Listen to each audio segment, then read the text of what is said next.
3장 16절에서 19절 찾으셨으면 아멘 할까요? 같이 함께 공동께 올리시겠습니다. 시작. 그 영광의 풍성을 따라 그의 성령으로 말미암아 너희 속사람을 능력으로 강하게 하시며 믿음으로 말미암아 그리스도께서 너희 마음에 계시게 하옵시고 너희가 사랑 가운데서 뿌리가 박히고 터가 굳어져서 능히 모든 성도와 함께 지식에 넘치는 그리스도의 사랑을 알아 그 넓이와 길이와 높이와 깊이가 어떠함을 깨달아 하나님의 모든 충만하신 것으로 너희에게 충만하시기를 구하노라. 아멘. 오늘 제목은 속 사람을 강건케 하옵소서입니다. 따라합시다. 시작.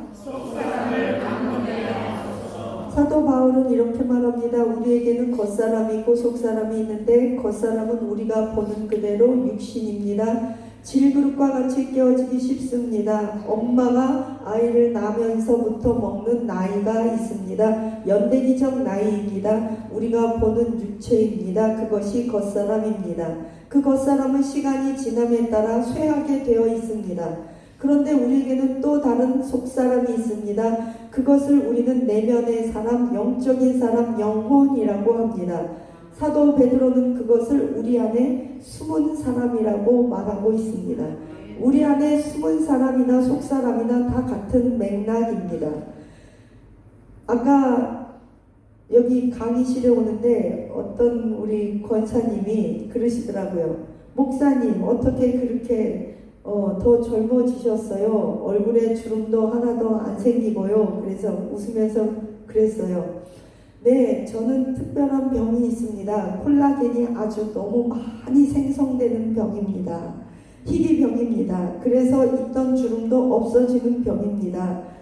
여러분은 순간 들으시면서 우리 권사님 넌 좋겠다. 그 표정으로 지금 저를 보셨지만 더 얘기 들어보셔야 합니다. 그건 제 겉사람입니다. 저의 속 내장, 속사람은 어떠냐? 콜라겐이 많이 생성됨으로 인하여 간과 쓸개가 굳어가는 희귀병입니다. 그럼 여러분 어떤 거 택하실래요? 아까 우리 이은혜 권사님께 권사님도 그럼 저처럼 희귀병 앓으시고 얼굴 주름 없으실래?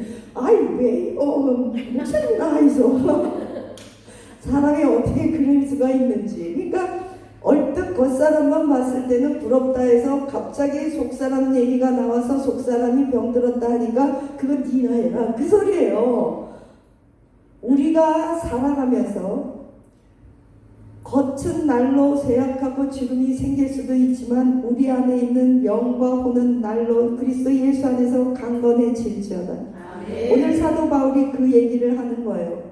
사도 바울은 마지막 유언에서 에베소 장로들을 모아놓고 이제 더 이상 예루살렘에 가면 나는 장로님과 성도들을 볼 수가 없습니다. 에베소 교회는 사도 바울이 직접 세운 교회입니다. 그때 더 이상 마지막 고별 인사로 볼 수 없을 때 너희는 뭐로 말미암아 성령으로 말미암아 너희의 속사람이 강건해지기를 원한다고 말한 것이 유언이었다면 굉장히 집중해서 보아야 합니다. 유언은 매우 중요한 것이기 때문입니다. 따라서 여러분은 이제 겉사람의 중요함보다는 속사람의 중요함을 우리 이은혜 권사님께서 제일 먼저 뼛속 깊이 하셨으니 여러분의 속사람이 성령으로 말미암아 강건해질지어다. 사람들은 이렇게 말합니다. 우리는 외유내강이 돼야 한다고 말합니다. 그러나 순서적으로 따지면 성령으로 말미암아 우리가 강건해지고 내강이 되었을 때 비로소 우리는 유한 모습으로 나타나고 사람들을 유하게 대할 수 있게 됩니다. 그런데 우리의 속사람이 가장 많이 병드는 것 중에 하나가 분노입니다. 그 분노는 에덴 동산에서 가인이 아벨, 형이 동생을 죽였을 때부터 시작하였습니다. 너무나 많은 사람들이 분노라는 감정을 적절하게 사용하지 못했을 때 그 분노가 겉으로 표출되면 타살 남을 죽이는 것이요 안으로 표출되면 내가 나를 죽이는 것이요 표출하지 못하고 꾹꾹 눌러대면 우울증이 돼서 생명력 없이 시름시름 앓다가 살아있으되 살아있지 않은 인생, 시들어가는 들풀꽃과 같은 인생으로 살다 죽게 됩니다. 그런 인생은 하나님이 자기 자신을 불렀어도 소명을 깨닫지 못합니다. 소명을 알았어도 난 못해요. 두려움 좌절로 자포자기하게 되어 있습니다. 사람이 분노를 잘 처리하지 못했기 때문에 사람들은 인간관계가 막 파괴되고 멀쩡하게 예배드리는 어떤 권사님, 장로님, 목사님들도 집에 돌아가면 이상한 행동들을 합니다. 이 기이한 행동들을 하고 부적절한 관계를 맺고 중독에 빠지게 되어 있습니다. 성령으로 말미암아 여러분의 속사람이 강건해질지어다. 성령의 능력으로 말미암아 속사람이 강건할 때 오늘 말씀처럼 사랑, 그리스도의 사랑 가운데 우리의 마음이 뿌리가 깊이 박혀진다고 합니다. 우리의 인생의 터가 굳어져서 능히 모든 성도와 함께 인간관계가 좋아진다는 거예요. 지식에 넘치는 그리스도의 사랑을 안다는 거예요. 사람이 속사람이 강건하고요, 내면이 삐뚤어지지 않을 때 비로소 하나님의 사랑도 느끼게 됩니다. 그리스도의 그 사랑에 대한 지식이 정리가 됩니다. 그것이 삶으로 열매로 표출되게 되어 있습니다. 우리가 성령의 열매를 많이 맺기 위해서는 성령의 열매는 사랑이랑 화평 온유 절제 자비 이거를 많이 외우고 달달달달 외워서 공부해야 성령의 열매를 맺을까요? 아니면 그냥 아무것도 모르고 무식하고 그래도 여기 와갖고 찬양하고 우리 원장님하고 찬송하세 찬송하세 주가 나를 구하셨네 하다 보면 성령이 그냥 막 임해가지고 나도 모르게 그냥 하나님 나 속상해요 그냥 이것도 속상해요 되는 일도 없어요 사기도 당했어요 남편이 속상해 우리가 겉으로 멀쩡한 것 같아도 문 하나 열고 들어가면 다 사연이 많아요. 근데 많고 복잡한 사연 같아도 그 사연이 그 사연이에요. 남편이 속색이거나 돈이 없거나 몸이 아프거나 자식이 속색이거나 내가 외모가 이상하거나 몸이 이상하거나 몸이 아프거나 인간관계가 망가졌거나 우리 목사님이 내 속을 지지리도 세기거나 뭐 딱 뻔해요. 10가지, 15가지예요. 맞아요? 여러분들도 이 중에 몇 가지 걸려있든가 싹 다 걸려있겠죠. 그러니까 이 시간에 이산성에 왔고 활짝 웃으시는 분은 더 세게 성령의 능력을 이미 받으셨어요. 그것 때문에 여기까지 오셨고 성령 충만하고 속사람이 강건한 줄로 믿습니다. 분노가 많은 사람은 욕을 잘해요. 그냥 입만 평상시는 안 하는데 화 딱 지나면 그냥 손에 있는 거 눈에 닥친 거 아무거나 깨부수고 던지고 욕하고 뭐 18번이 그렇죠. 뭐 왜냐하면 가인이 아벨을 죽였으니까. 제가요 저희 아버지가 너무 믿는다 해서 괜찮아요. 저희 아버지가 군인이셨어요. 그래갖고 저는 아빠 엄마 소리 배우기 전에 18 그 욕부터 배웠어요. 그러면 아버지가 잘한다고 돈을 줬어요. 아버지 그 군대 용어가 일상 용어고 전투 용어가 내 삶의 용어예요. 그냥 그런데다 남자 형제 위로 오빠 둘 남동생 하나 저 가운데 딱 껴갖고 남자 옷 입고 자치기하고 오빠들이랑 막 7살 막 4, 5살 차이 나고 그렇게 하고 막 사는 거예요. 그러니까 이제 욕이 습관화돼 있게. 그런데 아이고 신학교에 가서도 욕을 하는 거예요. 제가 시험 못 봤다고 18 그러고 교수가 뭐 같네 그러고 욕을 하는 거예요. 신학교에 가서도.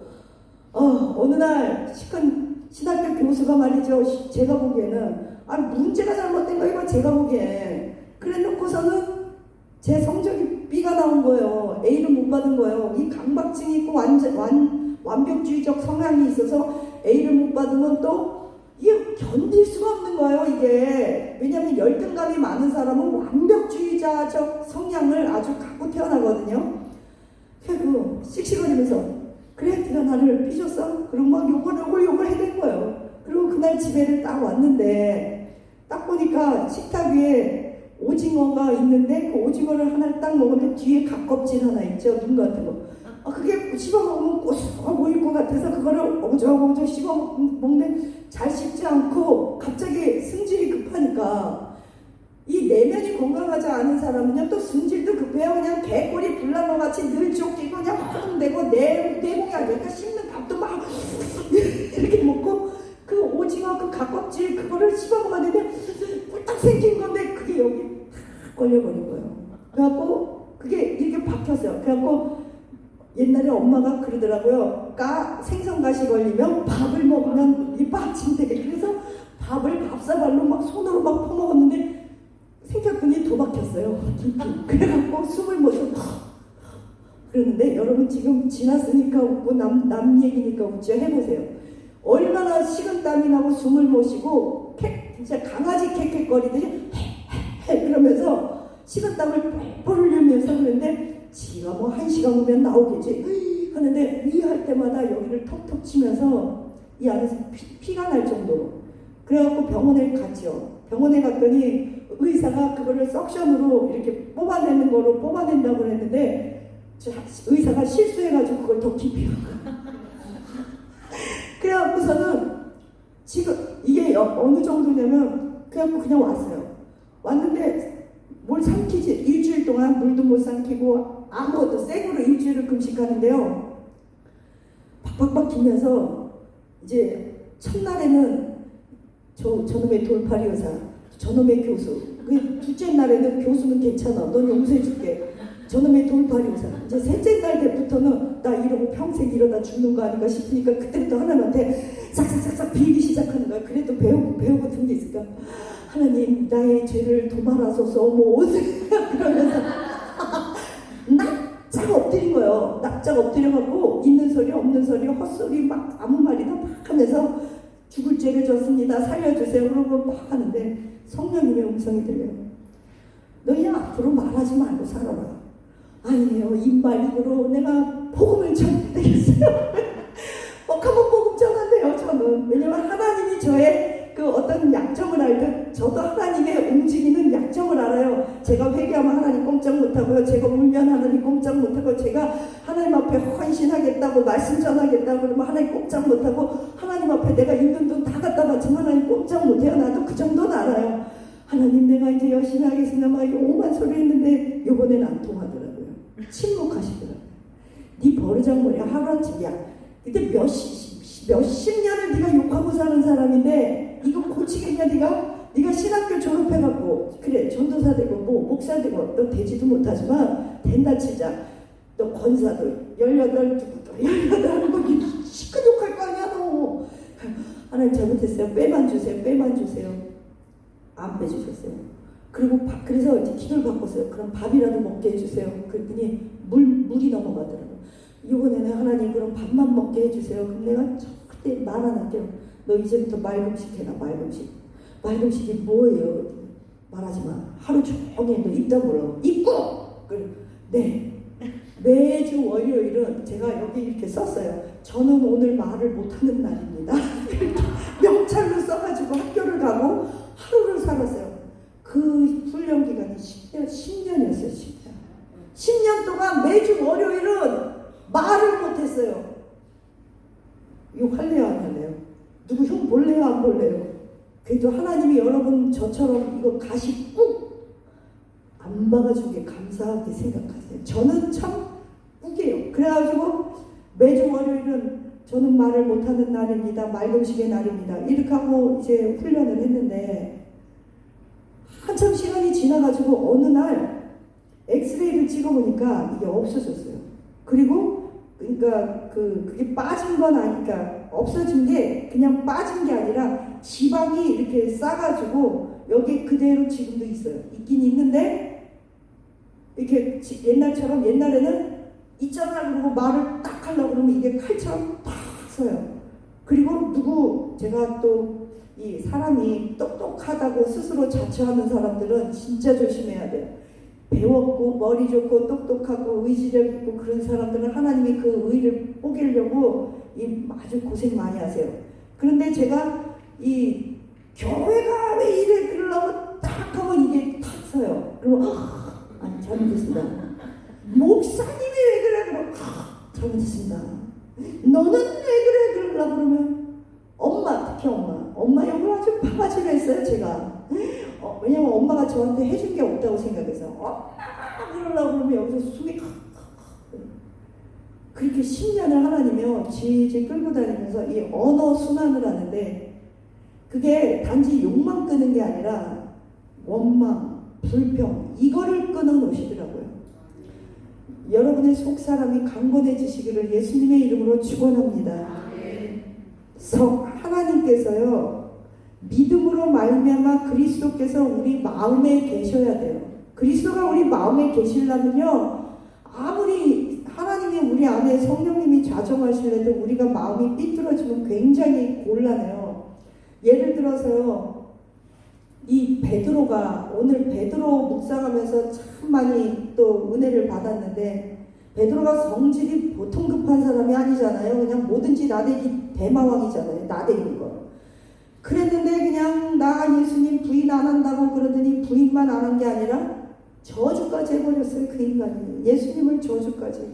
근데 그 베드로가 뭐 주는 그리스도시오 고백했다가 순간 베드로의 특징이 뭐예요? 예수님이 뭐만 하려고 그러면 절대 아니 됩니다. 절대 안 됩니다. 야 고넬료 집에 가서 뭐 먹고 와라. 절대 안 됩니다. 내가 잡혀 죽어야 돼. 절대 안 됩니다. 네가 나 부인할 거야? 딴 놈들 다 부인해도 난 절대 안 합니다. 그러던 사람이었어요. 그런데 마지막에 예수님의 부활을 보시고 예수님이 용서하고 그의 속사람이 강건해지니까 저는 이제야 뼈속 깊이 아는 거예요. 베드로가 왜 거꾸로 매달아 죽었는지. 나 예수님 부인했어요. 나 예수님 저주했어요. 그런데 어떻게 내가 예수님처럼 죽어요. 나 예수님보다 조금만 더 험악하게 죽을래요. 왜냐면 내가 죄인이기 때문에. 내가 당신을 아프게 했기 때문에. 용서를 받은 자가 용서할 수 있어요. 근데 우리는 주님 앞에 이미 용서를 받았기 때문에 그걸 뼛속 깊이 체험하면 미워하는 사람이 없게 됩니다. 그래요. 그래서 성경에 보면 하나님이 우리를 향해 분노해요. 앵거거든요. 근데 그 분노는요 하나님의 분노와 우리의 분노가 틀려요. 인간의 분노는요 복수심, 상처, 거절감이에요. 그런데 하나님의 분노는 사랑이에요. 공의라고 해요. 의분이라고 해요. 그래서 앵거로 표현하지 않고 영어로 그리빙이라고 표현해요. 우리 젊은이들 그리빙 그거는 뭐냐면 애통하다. 애통하며 화가 나는 거예요. 우리 자식 키워보면 자식 때문에 화나요 안 나요? 근데 저거 내다 버리다 저거 죽여버려야겠다 그런 생각은 해요? 안 해요. 안 해요. 그죠? 왜 안 해요? 속삭이는 건 마찬가지인데 내가 너에 대해서 화나는 건 네가 너무 그렇게 가면 안 되는데 엄마의 사랑과 안타까움이 그냥 속상한 거로 분노하는 거예요. 맞아요? 그리고 때리고 울어요. 맞죠? 그게 그리빙이에요. 그게 하나님이 우리에 대한 분노예요. 근데 우리가 다른 사람과 하나님에 대한 분노는 자기 방어고 상처예요. 예를 들어서 가인이 아벨을 죽였어요. 하나님이 가인을 찾아와서 네 동생 어디 있니? 그랬더니 뻔뻔스럽게 뭐라 그래요? 자기 방어로 내가 내 동생 지키나 알아요? 내가 어떻게 알아요? 잡아 떼는 거예요. 분노하는 원래는 분노했어요. 누구에게? 하나님께. 하나님께 분노하니까 어떻게 해요? 동에서 뺨 맞고 서에서 화풀이하고 분노는 위에서 아래로 강한 자에서 약한 자로 내려가는데 하나님 앞에 상처받고 거절감을 느낀 그가 복수를 힘없는 자에게 한다는 거예요. 오빠가 동생에게. 그리고 나서 왜 그랬니? 그러면 하나님 앞에 화를 내는 거죠. 이 상한 감정이라는 것이요. 안으로 쌓이면 우울증이 되고요. 열등감, 많은 파생적인 병을 일으키는데 이게 제가 대충만 추려봐도 분노하는 자가 갖는 병은요 50가지가 넘어요.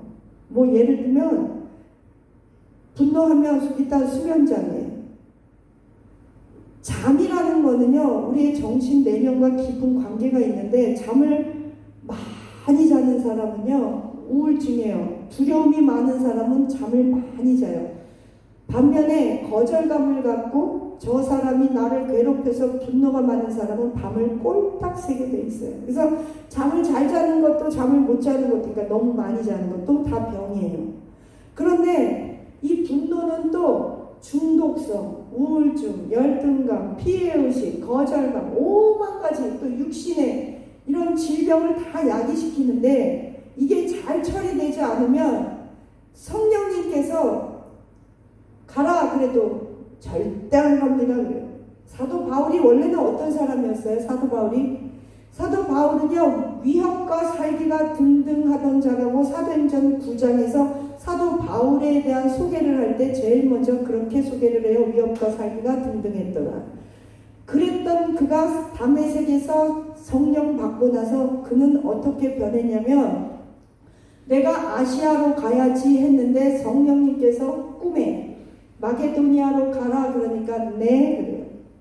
그는 네 하는 사람으로 변했어요. 그는 성령 받고 나서 언제나 내면이 변했기 때문에 내가 빈궁함에도 처할 줄 알고 부유함에도 처할 줄 알고 일체의 비결을 배웠나니 내게 능력 주시는 자 안에서 내가 모든 것을 할 수 있느니라. 환경을 초월하는 믿음의 사람이 될지어다. 속사람이 강건해지시기를 축원합니다. 정말 우리의 씨름은 내 마음과 내 정신과의 싸움이에요. 여기가 너희는 무릇 다른 지킬 만한 것보다 내 마음을 지켜라. 생명의 근원이 여기에서 남입니다. 아브라함이요 계속 실패했어요. 실패. 본토 친척 아비 집을 떠나라고 했을 때 떠났지만, 너 혼자 떠나라는데 조카 롯도 데리고 가고요, 자기가 살기 위해서 부인도 팔아먹고요, 누이라고 막 실패를 해요. 하나님께서 내가 너에게 아들을 줄 거야 라고 했는데 100세까지 기다리세요. 기다리면서 하나님은 아브라함을 변화시켰어요. 어떤 사람으로? 순종의 사람으로. 그걸 어떻게 하냐, 아들 갖다 바쳐라 그랬을 때 아내에게 말했어요? 안 했어요?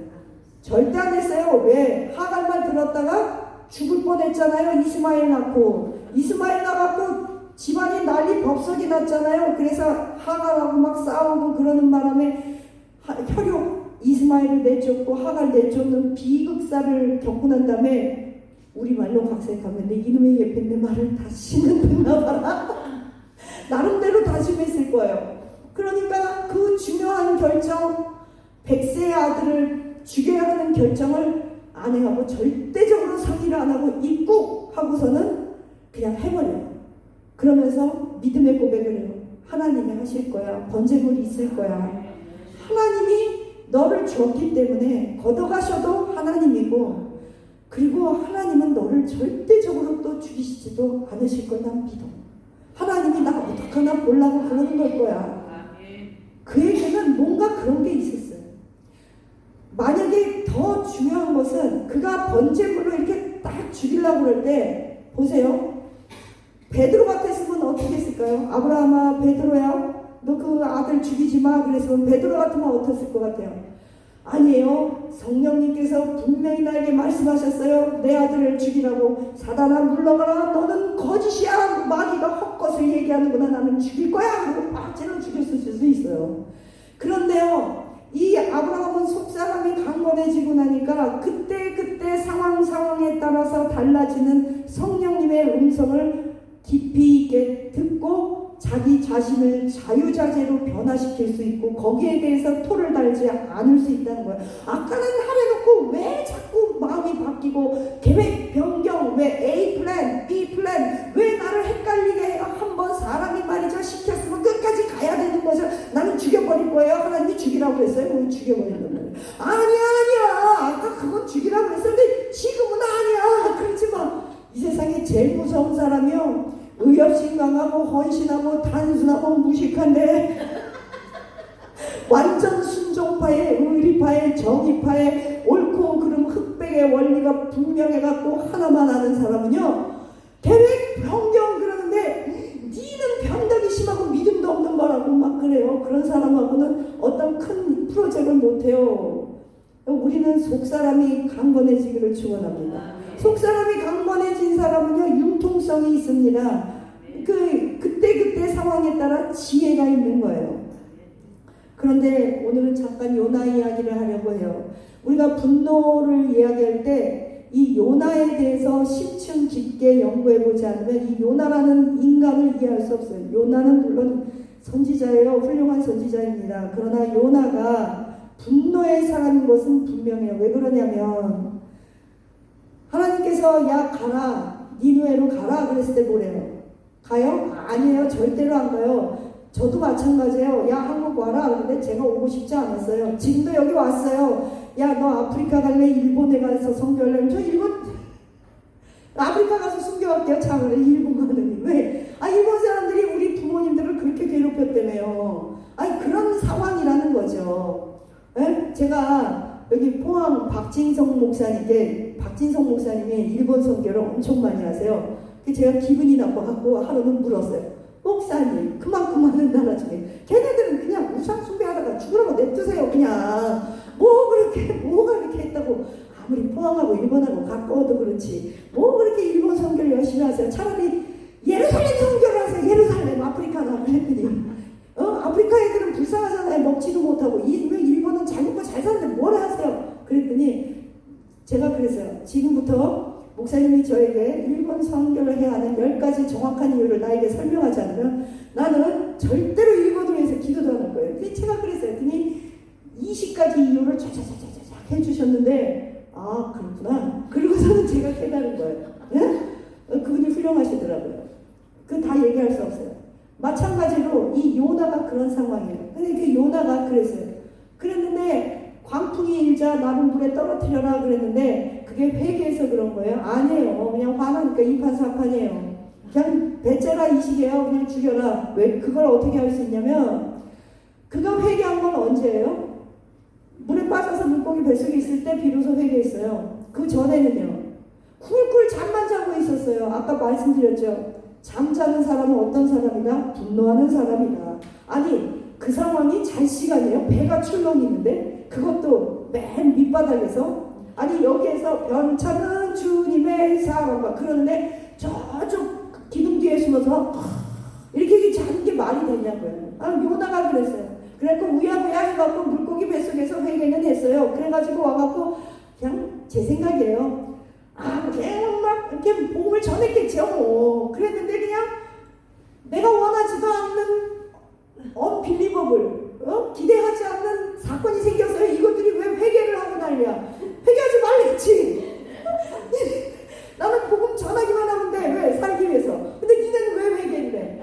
승질하잖아. 왜? 왕부터 짐승까지 왜 회개하고 난리야? 왜 살고 난리야? 하고 화가 나고 산속에 이렇게 산에서 방동쿨이 이렇게 있는데 하나님 묻잖아요. 야 방동쿨이 중요하니 저 10만이나 되는 내 영혼이 중요하니 내 할 말은 뭐예요? 내가 죽기까지 할지라도 내 방동쿨이 중요하다고.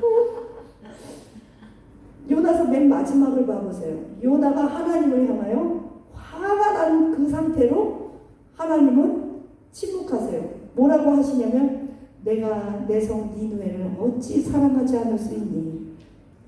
하나님은 사랑으로 요나서를 마치는데 요나는 거기에 대해서 침묵해요. 요나가 그 이후에 회개했는지 안 했는지는 며느리도 몰라요. 천국 가봐야 알아요. 어쨌거나 요나는 그래도 우야부야 죽을 고생을 하고 복음은 전했다는 거예요. 그런데 우리도 사도 바울처럼 조금만 더 나아가서 요나처럼 하지 말고 미리미리 이미 물고기 뱃속에는 우리 1000번도 10,000번도 애새끼들 키우면서 다 경험했어요. 맞아요? 그러면 이제 그냥 사도 바울처럼 내 생각도 없어요. 난 바보예요. 내 뜻도 없어요. 입은 먹는 데만 쓰는 거예요. 그냥 기도할 때랑 먹고 찬양할 때만 쓰고 왜 그런 거예요. 숨 쉴 때만 쓰고. 여러분도 그 맑음식 한번 해보세요. 맑음식 하면요 박금식보다 더 힘들어요. 가슴에서 막 불이 올라오고 가슴이 치고요. 머리가 뜨끈뜨끈하고요. 속이 열불이 나고요. 말하고 싶은데 한번 해보세요. 그러면서 깨닫는 게 뭐예요? 말을 함부로 사용했다. 말을 너무 많이 했다. 씨알데기 없는 말을 너무 많이 했고 시끄럽게 살았다. 그리고 입 다물고 사람들을 이렇게 봐보세요. 말고식 하는 날 오후 저녁에 사람들이 있는 데서 이러고 보면 속으로 저들은 왜 저런 말을 하면 즐거워할까? 저 쓸데없는 말을 왜 할까? 그런 생각이 든다니까요. 여러분 말음식을 한번 해보시기를 축복합니다. 이 말을 아껴야 돼요. 근데 어쨌든 그렇게 해서 했는데 하나님께서 요나를 이제 기다리는 거예요. 감동시키고 납득시키도록. 또 분노의 선지자 그러면 우리는 빼놓을 수 없는 게 모세죠. 하나님께서 이 세상에서 친수로 써준 게 뭐가 있어요? 십계명. 아니 대통령 박정희, 대통령 전두환 이 사람 죽이고 구태타 일으켰던 많은 사람들이 해도 대통령이 써준 건 귀하다고 액자로 해서 갑으로 걸어놓는데 하나님께서 친수로 직접 써준 건 얼마나 돼요. 근데 그거를 누가 깨버렸어요? 강하고 담대하고 아무 생각 없는 모세가 액담으로 깨버린 거예요. 이게 십계명을 깼다는 게 그냥 돌판 깬 얘기가 아니에요. 하나님이 애지중지 가고 대대로 역사에 중요한 것이라고 생각해서 직접 써줬는데 하나님이 직접 써준 걸 깨버리는 인간은 어떻게 된 인간이에요? 도대체가. 그게 모세라니까요. 근데도 하나님은 모세를 향해서 모세는 온 땅에 아주 온유한 자다. 할렐루야. 모세는 사람도 죽였고 하나님이 뭐 깨준 걸 생각해보세요.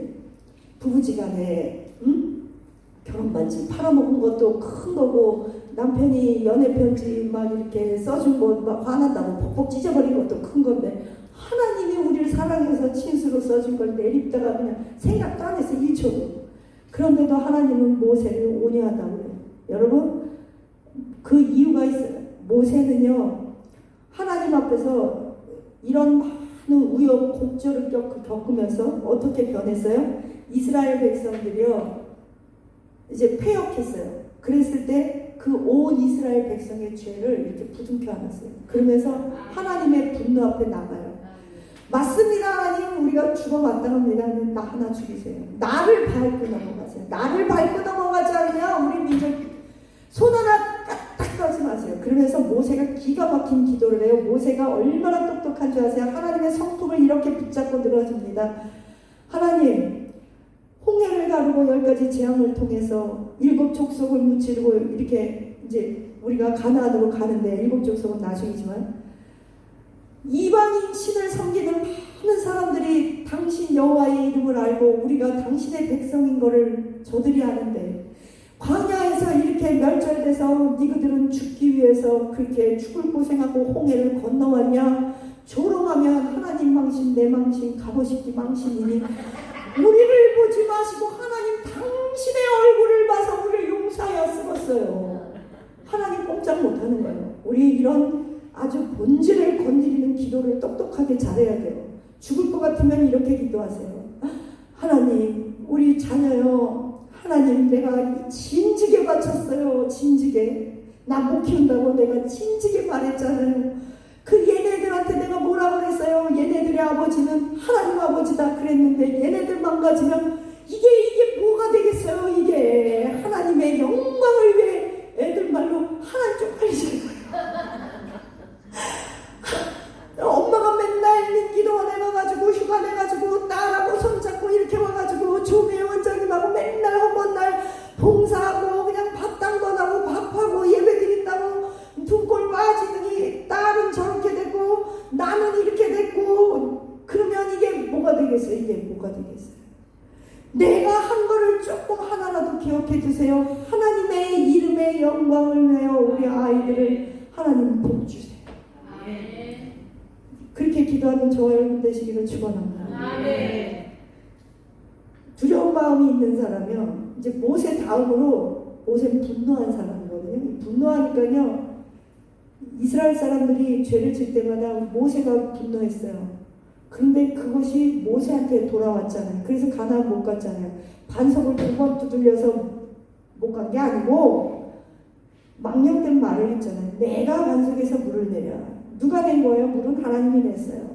그런데 모세가 홧김에 말을 잘못한 것 때문에 가나안 못 갔잖아요. 그래서 평상시 이 말 관리를 굉장히 잘해야 돼요. 특히 화날 때는 입을 열지 말아야 돼요. 왜냐하면 홧김에 낸 그 말이 내 인생의 발목을 잡아버려요. 모세가 그 케이스예요. 그래서 화나면 어떻게 해야 돼요? 방으로 뛰어 들어가든가 여기 와요. 여기 와서 누구한테 막 일러야 돼요? 하나님한테 일러야 돼요. 제가 저랬어요. 나는 이러고 싶어요. 죽고 싶어요. 나는 쟤한테 복수하고 싶어요. 하나님한테 얘기한 건 안전해요. 그거는 복이 돼요. 그런데 사람한테 말해버린 건 내 발목 잡아요. 왜? 인간관계가 다 파괴되기 때문에. 근데 두려운 마음이 있어요. 두려운 마음에 사로잡힌 사람은 점집에 잘 가요. 내일 내가 동방에서 귀인이 와서 날 도울까? 경제가 주식이 어떤 게 오를까? 막 이런 거. 그래갖고 무당이 먹고 사는 건데 어쨌거나 저쨌거나 가장 두려운 마음의 대명사가 누구니? 그럼 저는 여호수아를 택할 것 같아요. 여호수아 1장을 딱 펴보면 하나님께서 두려워 말라를 14번을 얘기해요. 두려워 말라. 하나님께서 여러분에게 나타나서 한 방에 5분 안에 두려워 마 그래 본 적 있어요? 없어요. 모세가 딱 죽었어요. 여호수아는 장막에서 나오지 않았어요. 거의. 그래가지고 이제 이스라엘 백성들을 누가 이끌까 그랬는데 여호수아 네가 해라. 나 못해요. 해라. 모세보다 더 두려웠어요. 그 두려우니까 하나님이 5만 말로 설득해요. 내가 모세와 함께 있던 것 같이 너랑 함께하고 네가 밟는 모든 땅 주고 두려워 말라 놀라지 말라 나는 하나님이다. 5만 말로 계속해도 여호수아가 어떻게 해요? 다 듣고 나서 아 그래요? 아니 그래도 안 해요. 그 상황이에요. 그러니까 하나님께서 이제 답답하시니까 여호수아야 제발 모세를 대신하여 백성을 이끌어다오. 아마 그랬을 거예요. 아유 낳기는 하나님의 백성이지 내 백성이 낳기는 지가 낳아놓고 왜 나더러 이끌래. 하나님이 아이고 우리 종 모세 그 능력의 모세도 돌로 쳐서 죽이려고 그런 걸 내 눈으로 똑똑히 봤는데 나 같은 거 조금만 잘못하면 그냥 돌로 쳐서 나 죽이지 않을까요? 아유 나 못해요. 그런데 결국은 하나님이 질질 끌어내요. 그래갖고 모세가 우야부야 하긴 해요. 군대 장관으로서 하긴 하는데 언제까지 그는 하나님이 이렇게 말해요. 너 모세의 종 여호수아는 이렇게 말하다가 어느 순간 여호수아 10장 14절에서 여호수아가요 이 두려움을 극복해요. 뭐라고 그러냐면요. 아이성 때 몇 명이 죽었어요? 36명밖에 안 죽었어요. 그랬는데 36명 죽은 거 가지고 여호수아가 그냥 얼굴을 전 민족이 죽은 것처럼 그냥 얼굴을 코에 박고서는 그거요 내가 못한다고 그랬죠. 내가 그랬죠. 이럴 줄 알았어요. 막 이러면서 그러니까 하나님께서 다시 일으켜 세우는 거예요. 그러면서 아이성 때 승리를 한번 맛보고서 이제 여호수아 10장 14절에서 이렇게 말해요. 나와 내 집은 여호와 하나님을 섬기겠노라. 하나님만 섬기겠노라 이렇게 선포하고 나니까 그때부터 하나님이 여호수아를 어떻게 불러주냐면 눈의 아들 여호와의 종 여호수아라고 불러줘요. 그 전에는 누구의 종이었어요? 모세의 종이었어요. 나는 여호와 하나님만을 섬기겠노라 이렇게 하고 나니까 여호와의 종 여호수아가 된 거예요. 저와 여러분이 두려움을 떨쳐버리고 사명 붙잡기를 예수님의 이름으로 축원합니다. 사명 붙잡을 때 두려움을 떨쳐버릴 때 우리는 하나님의 종이 될 수 있어요. 돈이 이 사람을 끌고 가면 돈의 종이에요. 죄가 끌고 가면 죄의 종이에요. 어떤 중독이 끌고 가면 그 중독의 종이에요. 그런데 우리는 연약하고 의지가 약해서 돈도 끌려갔다가 하나님도 끌려갔다가 어떤 내가 좋아하는 것도 끌려갔다가 이것도 끌려갔다가 왔다리 갔다리 하다가 어떻게 돼요? 그냥 몸이 지키고 뭐가 지키다고 그러죠. 우리는 하나님만 섬기기를 예수님 이름으로 축원합니다. 아멘. 이 열등감이라는 거는요, 두려움과 분노가 있는 사람들이 열등감이에요. 모세가 열등감 때문에 하나님이 불렀을 때 가라 그랬더니 안 가요. 여호수아 해라 못해요. 항상 그런 거예요. 이 열등감 가진 사람들은요, 잠재력이 마비되고 하나님의 부르심의 소명을 깨닫지 못하고 비전이 없어지고요. 그걸 이행해 나갈 힘이 없어요. 열등감 가진 사람들은요, 수치심이 많아요. 그래서요, 그 수치심과 죄의식 때문에 일부러 더 그거를 커버하려고 더 과장되게 과잉 행동을 해요. 이 사울왕이 열등감의 대명사예요. 사울왕은요 겸손한 것 같아요. 그런데 열등감이에요. 우리 집안은 모든 이스라엘 지파 중에 가장 작고 이 베냐민 지파 중에 가장 작습니다. 여러분 나를 낮추는 게 겸손 같지만 그거는 진짜 의미의 겸손이 아니에요. 나를 낮추는 건 하나님 앞에서만 낮추세요. 자존감이 높은 사람은요 나는 부족하지만 할 수 있습니다. 하나님이 도와주시면 말을 바꾸세요. 남을 높여주고 남을 칭찬하고 남을 격려하는 게 겸손이에요. 근데 우리는 그렇잖아요. 남을 나보다 낮게 더 좋게 여기고. 여러분 하루 살면서 가족들에게 주위 옆 사람들에게 칭찬 몇 번 하고 사세요? 적절한 칭찬을 하고 사세요? 아유 우리 지국수 권사님 늘 한결같이 그 자리에 계셔주시고 만수무강해주시고 늙지도 아니하시고 이렇게 예배 참석해주셔서 감사합니다. 진짜 감사합니다. 이 자리 지켜주신 여러분 감사합니다. 여러분 자녀들에게 여기 계신 우리 권사님 아닌 권사님이시지 네 저를 보고 계셔서 난 그쪽만 보고 오늘 설교하세요. 설교하고 있어요. 왠지 모르겠어요.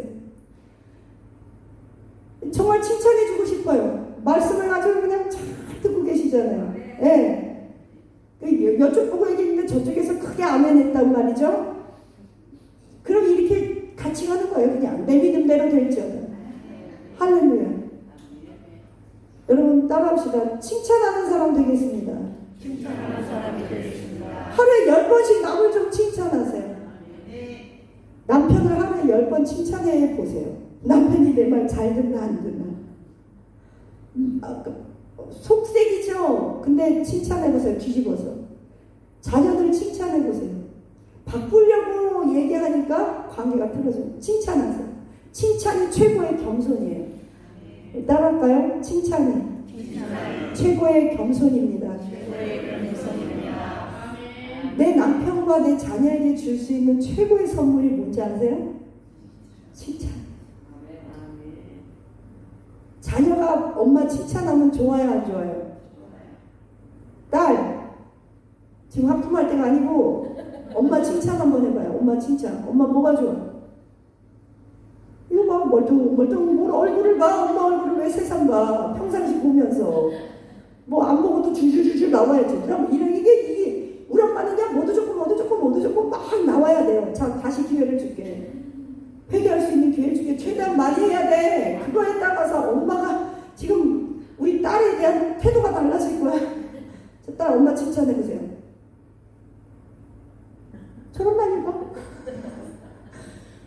우리는 칭찬을 배워보지 못했어요. 하루에 엄마한테 칭찬 10번 할 거야, 안 할 거야? 해보려고 노력해보세요. 다시 기회 줄까? 엄마 칭찬? 난 지금 엄마 칭찬 10가지도 넘게 순간하는데 같이 안 살아봤어도 얼굴도 이쁘지, 성격도 좋지, 신앙도 좋지, 립스틱 색깔도 이쁘지, 기도하다 마지, 주사도 잘 놓지, 신앙도 좋지, 나를 위해 기도도 하지, 이 교회 와갖고 헌신봉사하지, 아빠한테도 잘하지, 이혼할 뻔해도 이혼도 안 했지. 얼마나 감사해.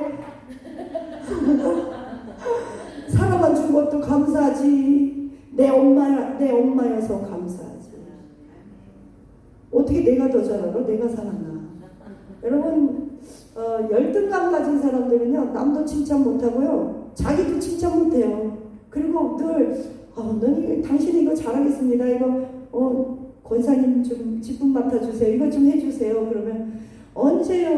못해요. 안 해요.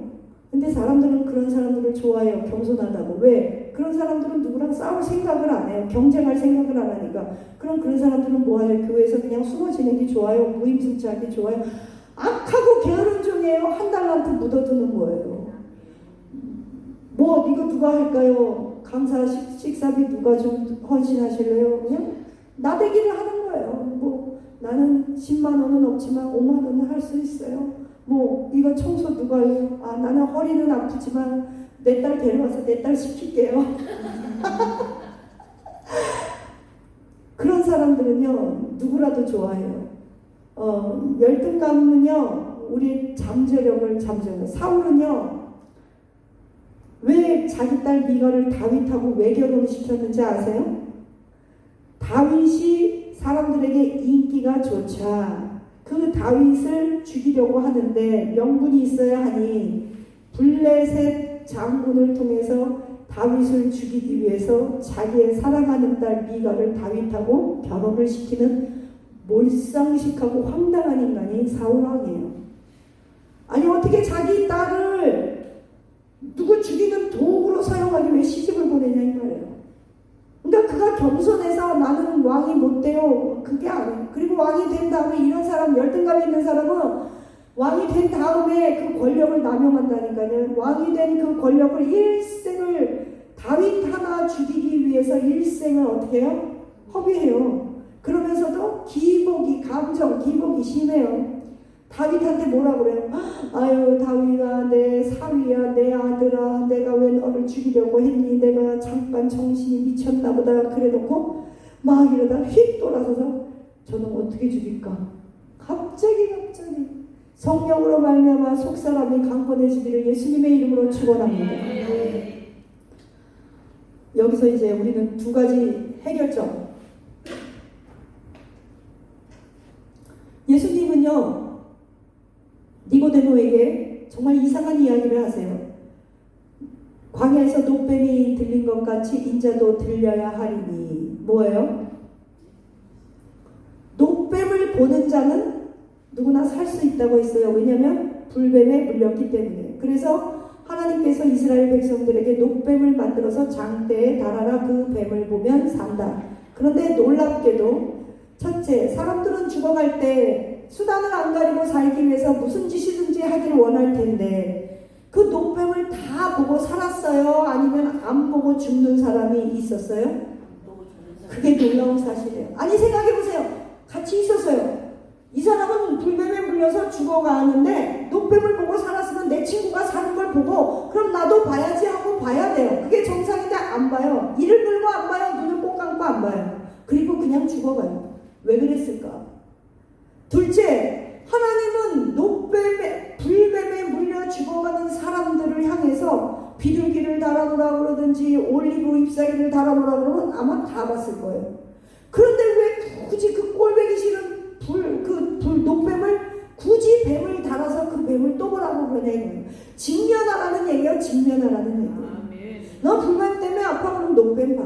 그럼 우리는 무엇을 봐야 사느냐? 예수님의 십자가를 보면 산다는 거예요. 그런데 사람들이 예수님의 십자가를 다 보고 구원을 받고 치유함을 받고 능력받는 게 아니라는 거예요. 안 본다는 거예요. 우리는요 예수님의 십자가를 보고 능력받고 어떻게 해서든지 환경을 뚫고 나가고 살아보려고 해요. 그런데 아무리 우리가 만난 예수님 그 능력의 십자가를 우리가 증거하고 우리 가족에게 말을 해도 그 사람들은 우리가 보는 그 십자가를 눈을 꼭 감고 안 보고 죽어가고 있고 죽는단 말이에요.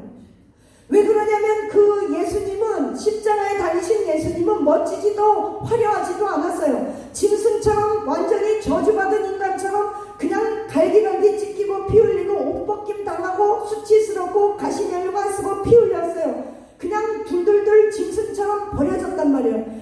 내가 지금 상황이 내 처지가 그런데 내가 그런 예수님을 왜 또 보겠냐? 나도 힘들어 죽겠는데 그걸 왜 또 보겠냐 이거예요.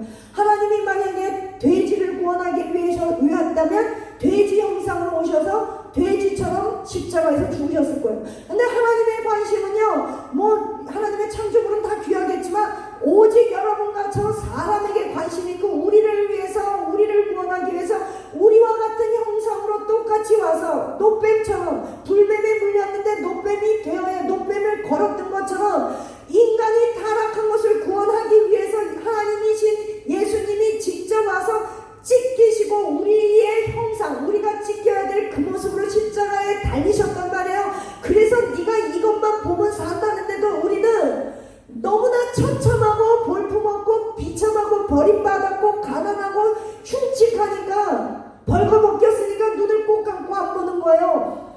우리의 죄만을 위해서 예수님이 죽으셨다면 그냥 골방에서 그냥 죽으시면 돼요. 굳이 옷벗김 당하고 사람들 앞에 그 수치를 다 많이들 보는 앞에서 산속에서 죽지 않으셔도 된다는 거예요.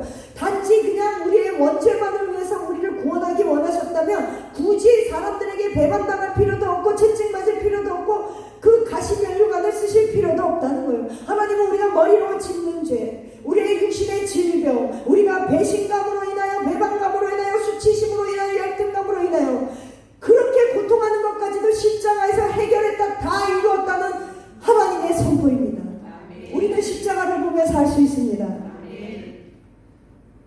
십자가는 말라기서 4장 2절에 이렇게 말해요. 여호와를 경외하는 너희에게는 의로운 해가 떠올라서 치료하는 광산을 바라리니 너희가 외양간에서 나온 송아지처럼 되리라. 조건이 있습니다. 여호와를 경외해야 돼요. 여호와를 경외한다는 건 뭐예요? 예배 드린다는 거예요. 있는 모습 그대로 예배 시간에 뛰어와서 십자가에 달리신 정말 그 예수님을 볼 때 저게 내 모습인데, 저 저주받은 모습, 찢긴 모습, 버림받고 수치스러운 모습, 피 흘리는 모습이 내 모습인데 그 내 모습을 직면해서 보라는 거예요. 하나님과 함께 예배 시간에 찬양하면서. 그러면 하나님께서 치료의 광산을 바라리니 너희가 외양간에서 나온 송아지처럼 되리라. 그게 구약의 마지막 선언입니다, 여러분.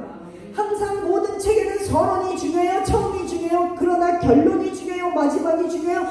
창세기부터 말라기까지 말라기의 모든 결론, 구약의 결론, 하나님의 역사의 결론은 이것입니다. 여호와를 경외하는 너희에게는 하나님의 의로운 해가 해같이 떠올라서 치료의 광산을 바라리니 너희가 외양간에서 나온 송아지처럼 뛰리라. 그때에 엘리야와 같은 선지자 곧 예수 그리스도 메시아가 너희에게 와서 너희로 하여금 예배를 회복시키고 너희의 상한 모든 것을 치료하겠다. 이것이 구약의 선언입니다. 마지막입니다.